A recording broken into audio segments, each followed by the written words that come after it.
right, everyone, you know the drill. Happy Saturday from Sam McBride and Kristen Holstrom, your custody queens. I'm beyond excited about today's show. We have Dr. Charlotte Laws. Thank you so much for joining us. Miss Laws is an author, columnist, and public speaker, and we will get into the Netflix documentary. I don't know if any of you have seen it. I've certainly seen it multiple times in a row, but it's called The Most Hated Man on the Internet. And if you haven't tuned in, watch it following this show. Before we get into that, I think we should do the Book of CQ. So for anyone who is new to the show, the Book of CQ is a book of a million jillion questions. I'm going to hand it to Kristen and let her pick through one. Okay, and the purpose of this book is to ask questions that, listeners may want to know about our guests and Sam and myself, and also just kind of, get the show going, warm people up, and make someone feel uncomfortable sometimes. So, Sam, I will start with you, because I love making you feel uncomfortable. Which is easy. This should be a question that should be asked to me, but I'm going to ask it to Sam. How blunt are you, and what is the boldest thing that you've ever said to someone? I don't know the answer to that. I think that I'm a pretty direct person. I process things before I get around to it, so if I'm struggling with something, I definitely take the time to really think through what I'm going to say and probably overanalyze it as a result. I don't know that I have like a bold statement that I can recall. You definitely had some. I would have to think about it more. But yes, you are a processor and I am not. I'm working on the reaction that I have and, learning to process more and more. But I think that's why Sam and I balance each other out so well, because I am more of the, oh no, you didn't go there. And Sam is the more, she kind of looks at you, she shakes her head, she nods. She'll be silent, and then she'll respond. I'll take a nap. And I'm a little bit more aggressive, for lack of a better word, And I think the boldest statement that I said, I was probably 22. We were driving home, I think we were driving home from Alabama, or actually we were going to a soccer game in Alabama. It was when I was playing college soccer at the time, and there was a hurricane, and we got stuck. So we were on the bus for 18 hours or so. And shockingly, we got off the bus and we probably played one of the worst games we had ever played. And we lost pretty badly. I can't remember the score. And our coach was so out of line, and he was screaming at us on the bus at halftime because I think it was close to snowing. And he told us if we continued to play like that, he was going to slice our throats ear to ear. And, this was 2000, I graduated in 2003, so 2002. And I remember standing up and looking at him and using some very, probably not words that are not acceptable on the show, but telling him that he will never talk to another woman, or anyone for that matter, the way he did, and that it was probably his fault for not looking at better travel arrangements to get his soccer team there. But regardless of the situation, it is just not okay to talk to human beings like that. It's just not. And I remember texting my dad after the game going, can I lose my scholarship? And I think my dad's answer was, he needs you more than you need him, so I think you're fine. Yeah. Charlotte, has there ever been a statement, that bold that you've said to someone? I'm sure there has. Yeah, I'm actually pretty direct and very assertive. I mean, I will oftentimes say I disagree when they make some kind of a comment. I do remember in Las Vegas many years ago when I was probably 21 years old, Andy Gibb asked me on a date, the Bee Gees' brother. And we were supposed to have dinner in the dressing room, but he somehow got me to come to the suite, which I didn't want to do, and I told him I didn't want to do. So I go to the suite, like 5 minutes later, no food in the room, by the way. He starts like trying to get handsy and kiss me, and I said, I think you have the wrong idea. He goes into the bedroom, takes off all of his clothes on the bed, and I'm standing there looking at him. He's begging me to come over, and I said, you're the biggest jerk I've ever met. And I leave the room, I slam the door in his face. I go down to the Riviera, the first floor. His whole band was congregated around the elevator. And I said, Andy Gibbs, the biggest jerk I've ever met. And I stomped out of the hotel. So there's something very direct for you. Yes, and I think that was putting it politely. Right. All right, Sam, I'm going to let you ask Dr. Charlotte one more question. All right. I'm a little fearful now.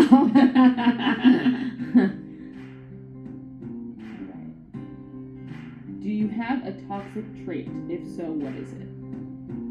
Well, I'm very aggressive and very persistent. So some people think that I'm too goal oriented. I think it's very good to be focused on something So and do to I. go after your dreams. So I wouldn't say it's a negative in my view, but some people will say that I get too focused and too driven. I think that's a good thing. Yeah. I agree. I think all three of us are probably in that same trait. Yeah, I think that's a good trait. We're rebranding that one. What about you, Kristen? You know, I think it's right in line with what Dr. Charlotte just said. I can be, when I get into something, I call it passionate. Some other people might call it compulsive, you know. But when I get into something or I support someone, my whole being goes into it. And sometimes I can get into things just too much, you know, and then it can be a downward spiral. So it's good that I am, you know, loyal to a fault, and I am very assertive. I am very direct as well, but I have a tendency to not know when to stop. What about you, Sam? Well, I think I'm going to go for a softer version of my toxic trait. One of the biggest toxic traits that I have is leaving the refrigerator door open until it just beeps. Like, and I don't know if anyone has those like fancy refrigerators, but I have one, and it like beeps after like 2 minutes of leaving it open, which is a long time to leave a refrigerator door open, and it's constant, like constant. I do that I can't too. close it. And it's almost like I now rely on the beep to actually shut the door. Like I'll get the coffee creamer out, make the coffee, turn on the robot, start mopping, put away laundry, and then I'm like, oh, I never shut the refrigerator door. I could not live with either of you Yeah. because that would drive me crazy. Yeah, no, it's toxic. It's very toxic. And my kids do the same thing, and they learn from me. So, you know.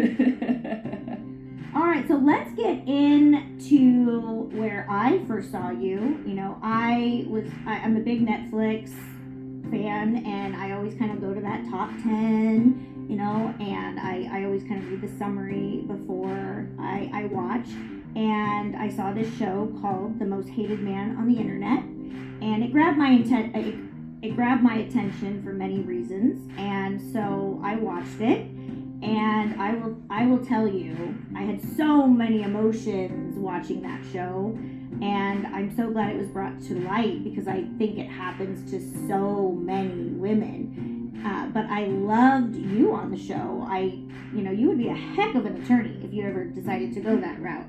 But for anyone that hasn't seen the show, I know that Sam and myself have watched it a few times now. It is called The Most Hated Man on the Internet, and it is on Netflix. I highly recommend it to everybody listening. Tell your friends, because it really brings light to something that has become so common with social media and internet, and it's not okay.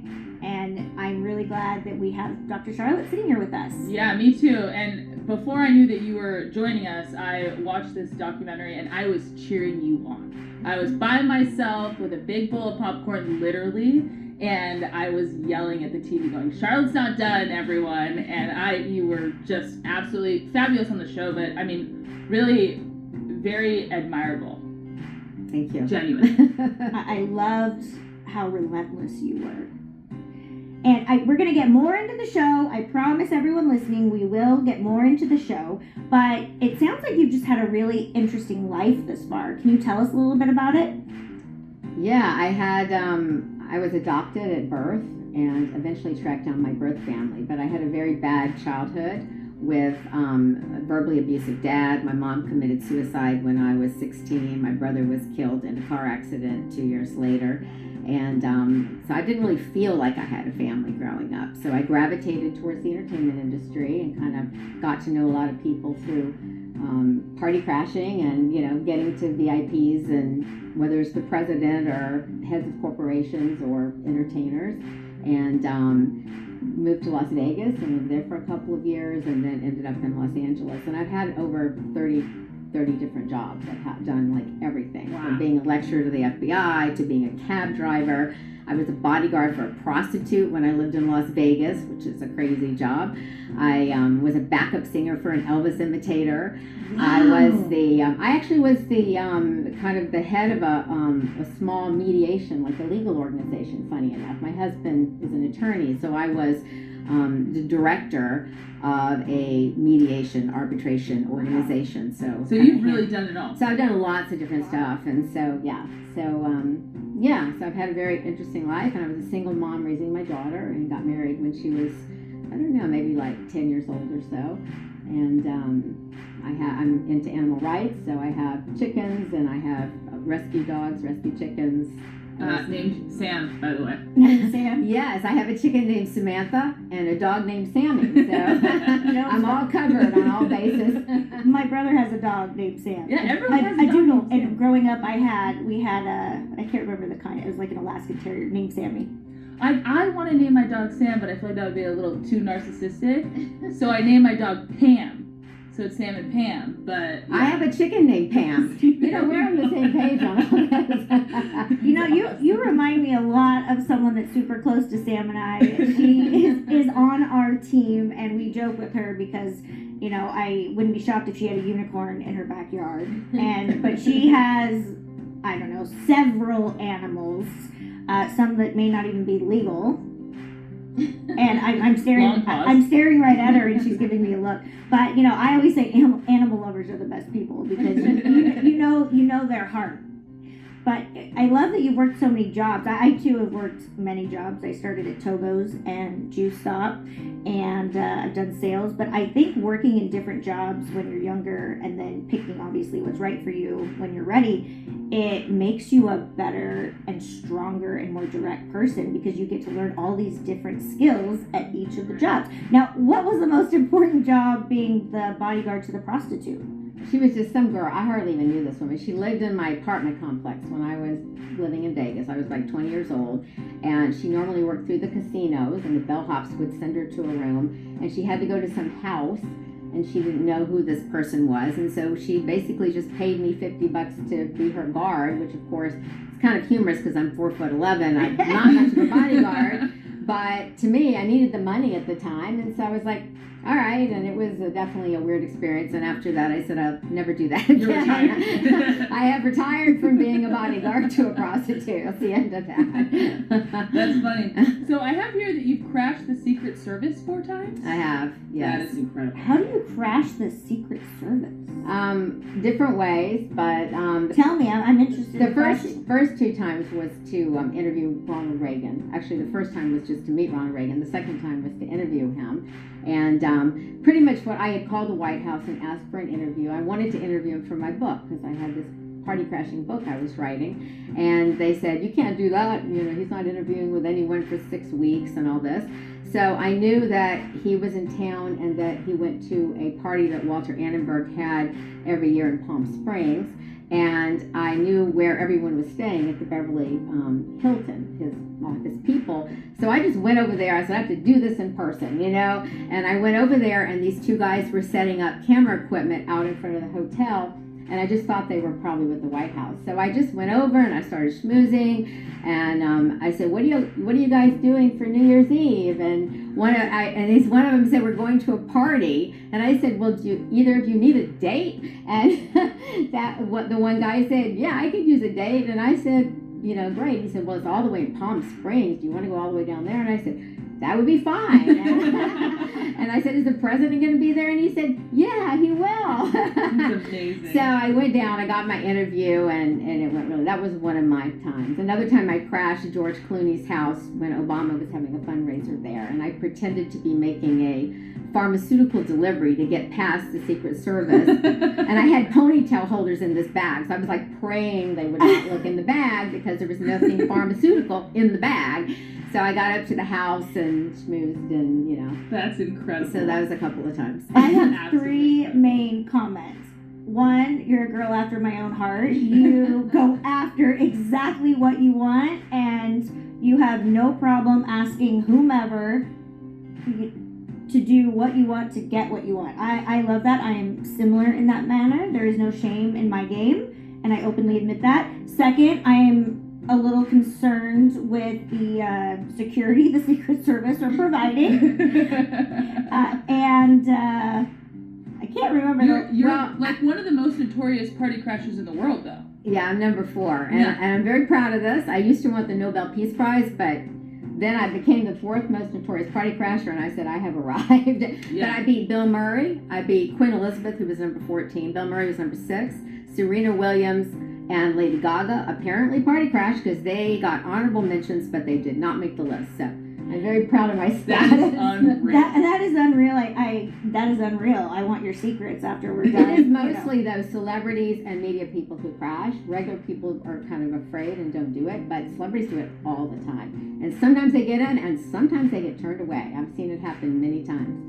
Yeah, That's fun. You're inside the party watching someone else get turned away. the fact that you were able to get to the president, just by schmoozing and kind of.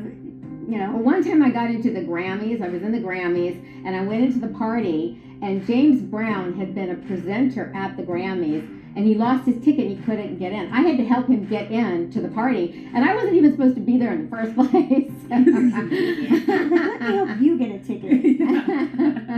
I remember my third one is I love your persistence. I love someone that knows what they want and does whatever they need to get it. Obviously, that's legal, but I mean, that is fascinating. Do you have any books?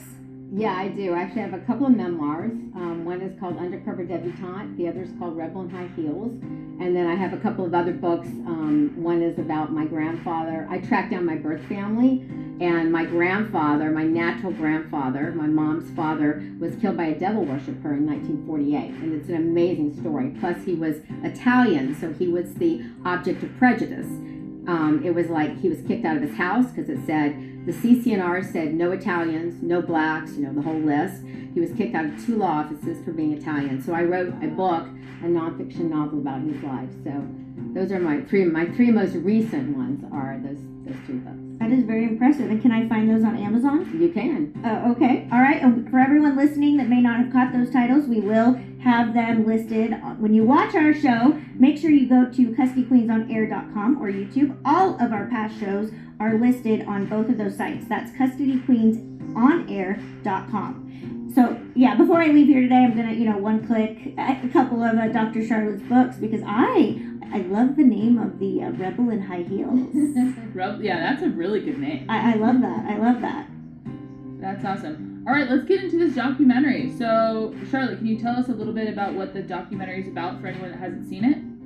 Yeah, it's there was a website that was the most notorious revenge porn website, and it was really not about nude pictures. It was about hatred. It was about ruining people's lives. The owner called himself a professional life ruiner. He called his website Pure Evil. And they were posting nude and topless pictures of ordinary people along with their name, their social media link, their city. And then the followers would try to get the person fired or try to drive them to suicide. It was just really horrific. And my daughter had a topless picture she had taken in her room, never sent it to anyone. She sent it from her phone to her email to save it because she ran out of space on her phone. And she had taken over 100 pictures that day. It's just one was topless. And she was hacked. And because the website owner, it turned out, was paying a hacker to get a lot of these pictures. And so my daughter's picture went onto the site. So the movie is basically about my mission to first get my daughter's picture down, then to get other women's pictures down because I started reaching out to other I think it was like victims. 40 something, right? Yeah, initially there were like 40 victims that I contacted from that site, and I found out 40% of those had been hacked. So, and then after that, it was about just getting the whole website down and then getting legislation passed, hopefully a federal one, which we don't have yet, but getting laws passed throughout the country against revenge porn because there were no laws at the time. Yeah, that was one of the most disturbing things that I, felt while watching the documentary is that it had to be proven that there was hacking for the guy to go to prison. It wasn't that he was posting these pictures out of hatred and pure evil and revenge. And some of these people were disabled. They were people of all sizes, all colors, All ages. All ages. It was really, really disgusting and very, very disturbing. But the fact that it took the hacking to come to life for him to go to jail was very disturbing. And Sam and I deal with a lot of revenge porn, selfies. We deal with that a lot in our cases, family law cases. And it's one of the first things that when I'm doing my consult and I'm assessing cases, is if you have any pictures like this on your phone or your iCloud, because people can get into your iCloud and have access to your whole life. And it is very common for partners and spouses to share each other's passwords. But that is one of the things I say is make sure you change your iCloud password and go through your pictures, go through your videos, anything that was taken, even if you were in love and during marriage, get rid of them. And don't just get rid of them on your phone. Make sure that they are gone. But because those can be posted on social media in the middle of a custody case, in the middle of a divorce. And if that does happen, there are remedies from a family law side. You can file a restraining order. And I would immediately call the Custody Queens if you are experiencing that in your case. You can call us at 1-800-419-7772. But if you are thinking about doing that to an ex, don't do it. It is not okay. And if you are the victim of that, contact us. If we are not the right attorney for you, we will find you someone that will help you with that. Yeah, and that's exactly right. And just watching the show, there were so many issues. I swear I could probably talk to you for 5 hours. But there were so many issues that got brought up, and one of them was that hacking was kind of the way that you were able to get the FBI a little more involved. But before that, I saw that there was a lot of commentary like, well, these girls are sending nudes to their boyfriend or other people, and they're out there, so it's somehow their fault. They're putting it out there themselves. And so I just want to be really clear. In California, we have some protections now for that, and one of them being a restraining order. So threatening to disseminate an ex's photos, even if they were legitimately given to you in the first place, is under what we call the DVPA, which is the Domestic Violence Protection Act. It's restrainable conduct. And so I do want to stress that as an issue, but it's horrifying that was ever okay, or that there was ever a shift of blame for that. Yeah, and we also have SB 1255, which is an anti-revenge porn law now in California. So we do have a law in the books. It's not that much. It's kind of a slap on the wrist, and you're supposed to have an intent to cause emotional distress. So it's a very imperfect misdemeanor, but it is still a law that does deter some perpetrators.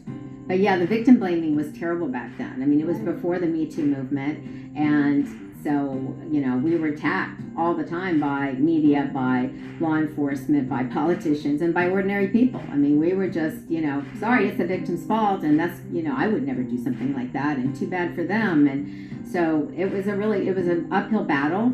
And while I was trying to get this content down, I was facing death threats. I had computer viruses. I was being bombarded by the website owner's followers. And I even had a stalker at my house. So it was really crazy. It was insane. And it was just such a battle. Yeah, and the main star in this film, for lack of better words, I would call Dr. Charlotte the star, but the person that did this in the film was probably one of the most despicable human beings that I had ever watched. And it was all real. And the fact that there are people out there like that, and it sickens me that, my kids still have to live in a world where people like that exist. But it is there. So protect yourself. And I think that's why some people also are scared to come forward or to file a restraining order in a case, because they are afraid of the backlash or the victimizing, that may happen with it. And this doesn't just apply to women. This applies to men as well. And there are also remedies outside of a family law case similarly as well. Yeah, and, I also just want to say thank you, because in addition to everything that you had to deal with just surrounding your daughter, you took it to the next level, right? There was kind of a part in the show where your daughter's information was taken off and you could have stopped and you didn't. And I think that is so crucial. In addition to just kind of being steadfast in what you're going to do, it also has created an opportunity for something like a Netflix special for people to go watch it, and you should if you haven't, because it brings education to it. You see the other side of it with the victim blaming. You see so many people, even in today's time, just saying, hey, she shouldn't have done it, or would have never been me. And you really should take the time to look at the very substantial impact that this has whether it's you or your friend or your neighbor or anyone in general. I mean, it's human nature to just try to look the other way, I guess, sometimes, and we shouldn't. We should force ourselves to look at the really hard situations. So thank you. Like I said, Dr. Charlotte is a woman after my own heart. She is standing up for the little people, the people that may not have a voice, and that is something that Sam and I do every single day. Sometimes to my detriment, as I've talked about on some of the other shows, and sometimes we may not know when to quit, but turning a blind eye when you see something going on is not okay. It's also teaching your kids to turn a blind eye. So, educate your kids about what's going on in the world. And in summary, watch this show. It is, again, the most hated man on the internet.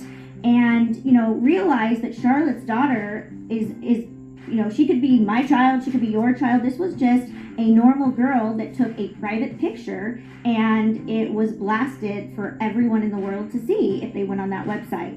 So watch it. It's a great education. If you're going to teach a lesson to your kids, make sure that conversation is age appropriate, as Sam and I always say. But thanks everyone for joining us today and every Saturday. We are running out of time, but don't worry, we will have Dr. Charlotte on again for part 2.